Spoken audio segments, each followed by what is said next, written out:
Let's get real. Brisbane has a major issue with traffic congestion, and unless something changes, it's only going to get worse, especially with the increased population that we're projected to have. And even more so when we have an influx of visitors when we host the 2032 Olympic and Paralympic Games. It's going to be a nightmare. While better public transport may take more cars off the road, with 2 out of every 3 Brisbane residents not having access to frequent, reliable public transport, that's going to take a while to sort out, and I'll save that for another video. But another thing that could dramatically improve things is better active transport options. Things like walking, cycling, e-scooting, and skating. Could these modes of transport really be a viable alternative to driving in a city as big as Brisbane, and a city that's been so car-centric for so long?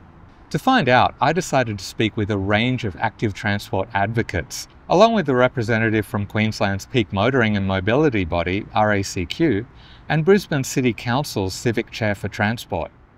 I wanted to know what they thought we were getting right, and what desperately needed to change in order for active transport to be a truly viable alternative to driving in Brisbane.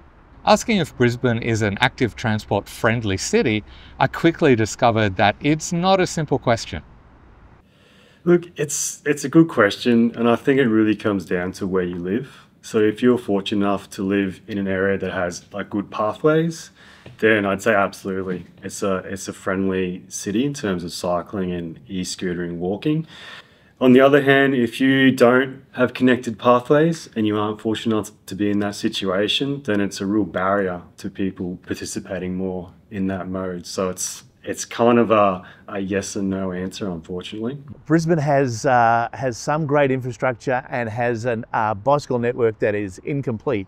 And so Brisbane has some of the best bicycle infrastructure anywhere. It has some world standard infrastructure. The Bicentennial Bikeway on the other side of the river from us here, the bike and pedestrian bridges we have, the Kurilpa Bridge and the Go-Between Bridge and the Goodwill Bridge, all magnificent bits of infrastructure. And so if you look across the city, there's been really good investment over the last 25, 30 years into developing Brisbane as a bike-friendly city. And we've got fantastic recreational paths as well, but we still have, mostly due to the size of the city and the scale of the investment required, we still have a lot of gaps in the network.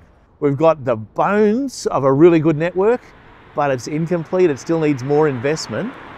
And from Bicycle Queensland's perspective and the cycling community's perspective, we'd really love to see the City Council and the state government on the front foot about this, rather than sort of resting on their laurels a bit. They've tended to say, oh, we've done quite a lot for bike riders, and they have, but they haven't finished the job. We've got some really good elements, but there are some challenges in our walking environment, and we can do so much better in Brisbane especially. As I spoke with each representative, it quickly became clear that as far as each different mode of transport goes, the one thing that came up most consistently was just how inconsistent each network is.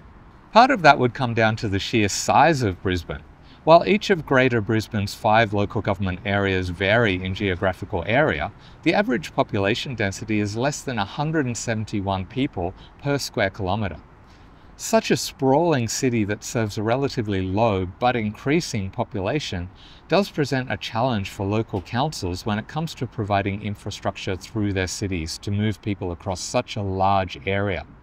The central part of Brisbane has a greater population and some pretty good routes available to travel on. As you get further out from the centre, the distances become greater, and the development hasn't really sort of progressed to allow a good link up of different routes. You know, it's one of those things, it's very difficult, I suppose, to get the balance right for everyone.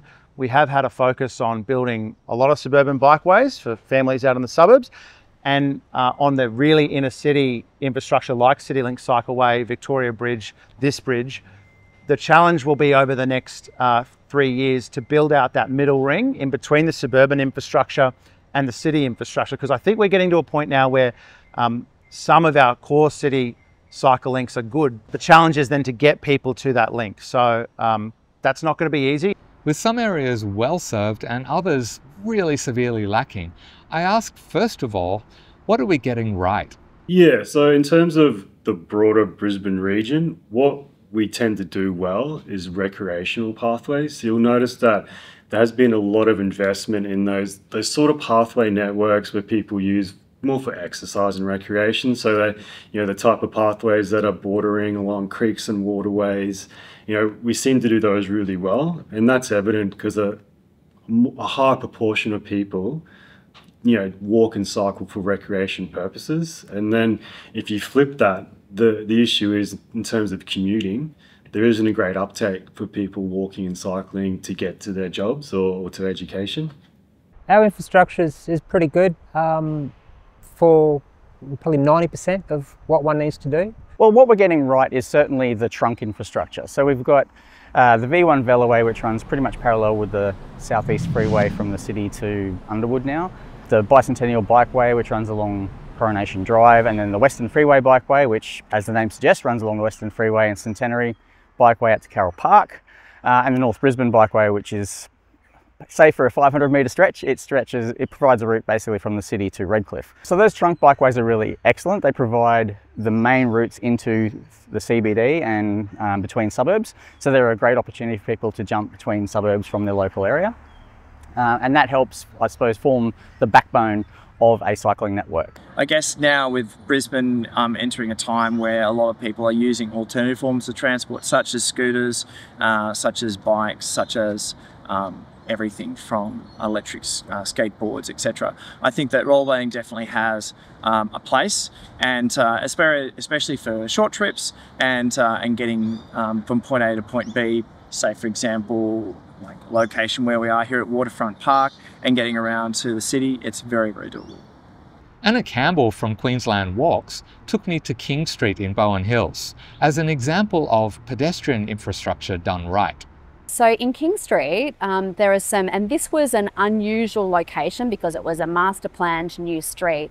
So you can see behind me that there's some really beautiful shop frontages. There's wide footpaths, it's smooth and connected. It's really suitable for people with a disability, but it's also really pleasant because there's overhangs from the buildings, there's eyes on the street, so people from their apartments are looking down, but there's shade. It's green, it's a slower speed along the road.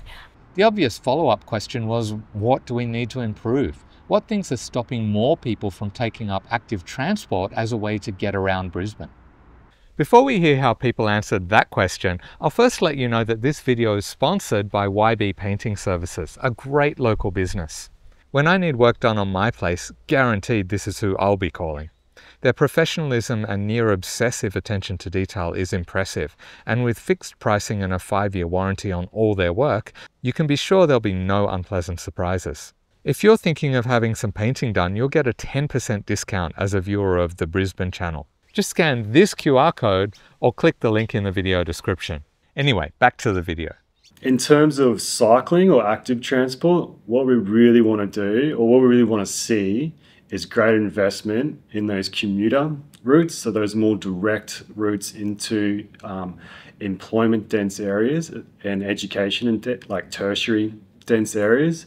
That would achieve the greatest return of investment in cycling infrastructure and also enable more people, to participate in active transport. And the big thing for active transport as well is that we want to see whole corridors delivered. So, we tend to have this piecemeal approach when it comes to delivering active transport and pathways. And we know that, if you don't have a connected pathway, then people just won't use it. And so we really want to start seeing whole corridors delivered, and that will enable a greater uptake. But what's really missing is, even where those trunk cycleways exist, is that sometimes getting from your home to that bikeway can be quite risky or dangerous, or it feels unsafe or unpleasant, so people don't. So what we often see actually is, for commuting, people will drive with their car to a point where they can get onto the trunk bikeway and then ride. But ideally what we want to do is people being able to leave their cars at home for the whole trip. So providing that connectivity from their home to the cycling infrastructure is really important. The key with infrastructure is knowing how to do all the links in between the infrastructure. And navigating on an electric scooter is quite difficult. In a car, sort of which way to go. Bicycles can sort of, go on the road a little bit more than the scooters. So it's very hard to have dedicated infrastructure that's just for e-scooters. It's got to work for riding, path walkers and everyone, and that's probably where the improvements need to be made.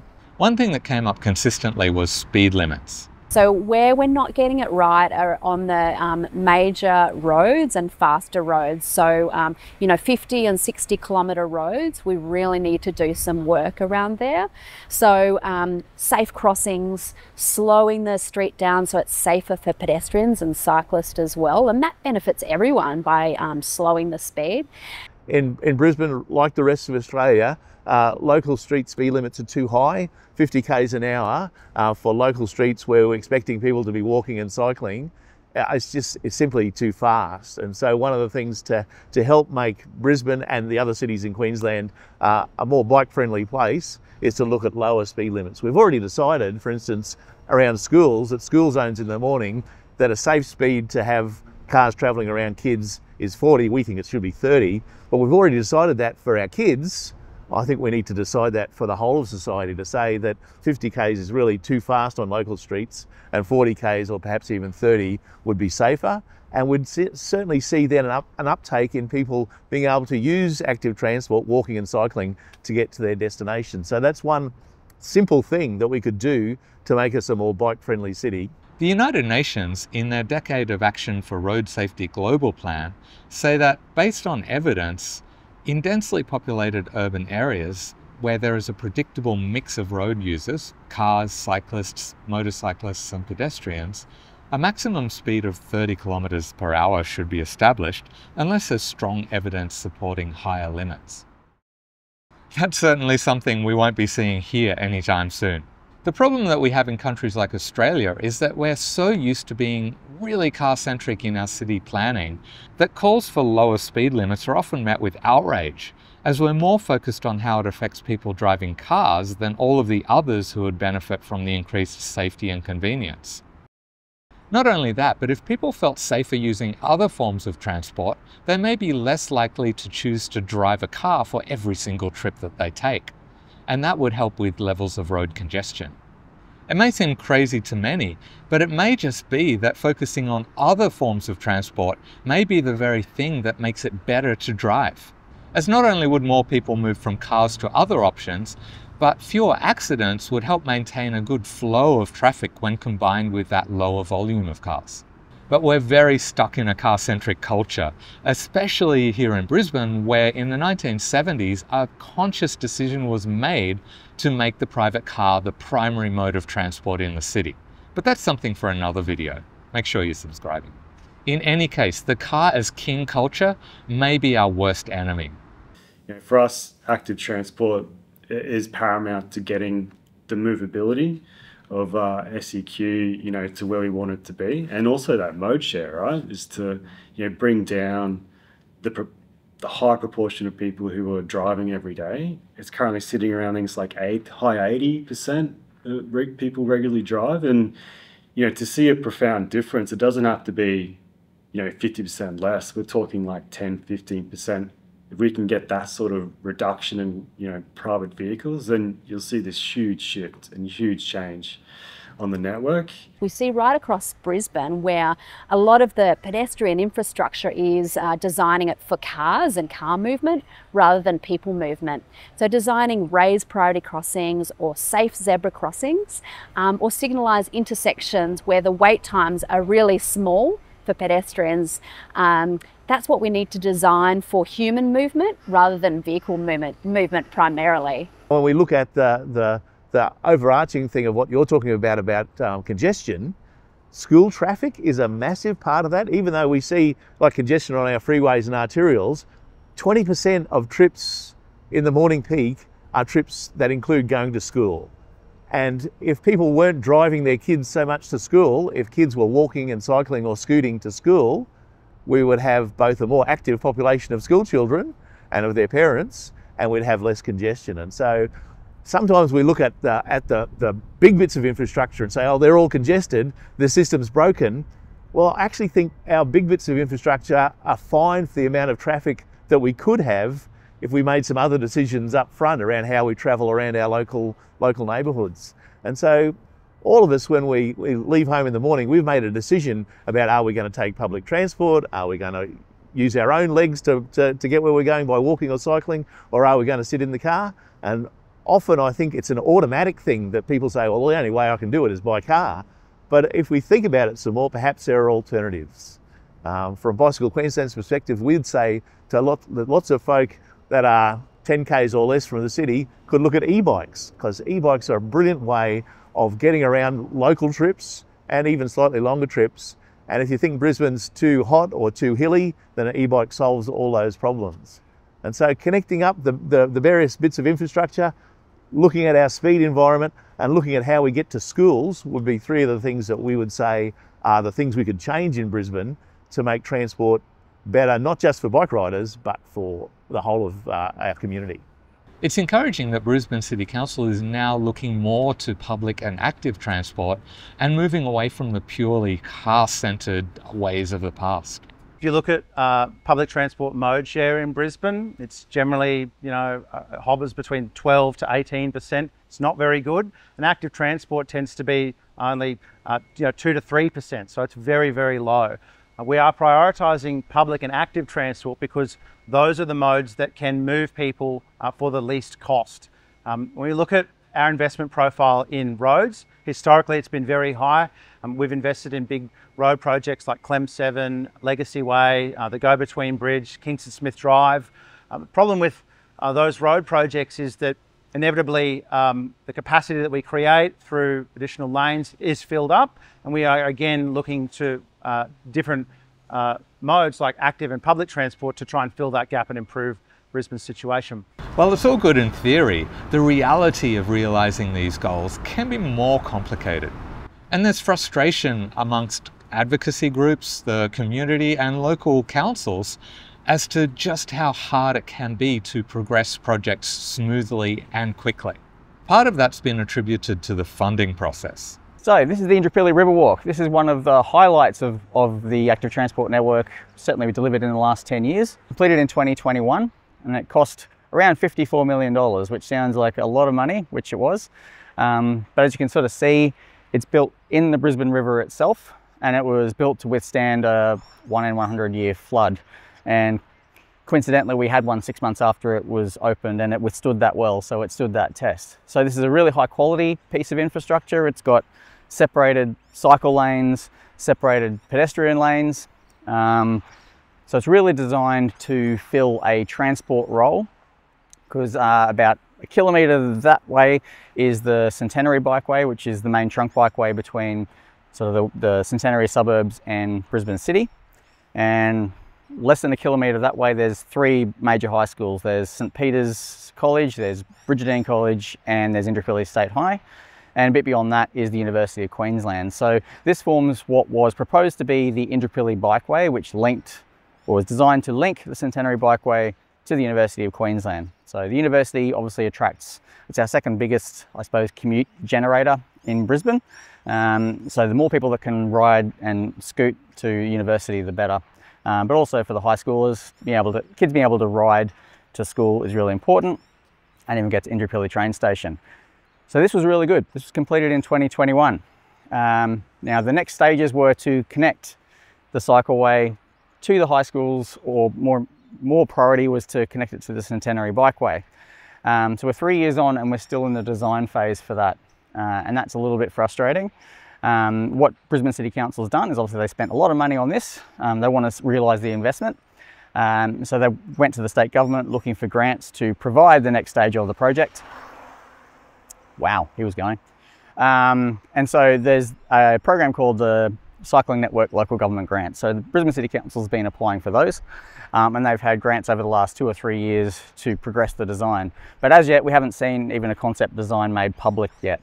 So this is 3 years on. This project has been, well, the Riverwalk's been here, and 3 years we haven't even got a concept design yet for the next stage. So one of those things that we'd really like to see is that those grant programs get made a bit more efficient. You can certainly understand why local governments want to see some co-funding with the state government, but look at it more in terms of a 3-year program to deliver a project, rather than apply for concept design funding, apply for design funding, applying for construction funding, you know, it's a slow process. It's once every 12 months and it's taking too long. Another gap in cycling infrastructure that's being delayed is in the North Brisbane Cycleway. We recently completed round 2 of consultation with the community. This has been a really contentious bikeway in that community. We've tried 3 different designs for that project, and each one of them were rejected by a majority of the community. So we're making some final design tweaks at the moment. We're very hopeful that we can take that back out to the community in the coming months and then commence that project, because it's long overdue. The more I explored, the more I realized just what a complex topic this is. Obviously, increased uptake of active transport is not going to solve Brisbane's traffic problems in itself, particularly with the Olympics looming on the horizon. You know, we're in a race to deliver the Olympic Games in 2032, and we're the smallest city to ever host the Summer Games. There is no way that we will be able to successfully host the Olympics in 2032 unless we fix the major systemic problems with our public and active transport network. And so that's why you see this council and this Lord Mayor's investment profile heavily skew towards public and active transport. It was ambitious of me to think that I could cover all of this in just one video. So I've decided to take a more detailed look at Brisbane's situation with e-scooters, both the private ones and hire scooters, as that can be a contentious topic, in another video, a separate video of its own. I'll also take a deep look at Brisbane's public transport, both now and into the future, in a separate video. And the full unedited videos of the interviews conducted making this video are available to you if you're a member of the Brisbane channel at insider level or above. Of course, the Brisbane channel will keep you up to date on a range of issues and all things Brisbane. Thanks to the Brisbane channel's members who make videos like this possible. Elite contributors Flying Beardman, Darby Royal, and Chad Martin, Insider Mostly Reading, and these supporters. Your support is much appreciated. To everyone else, I appreciate you also, and I'll see you in the next video.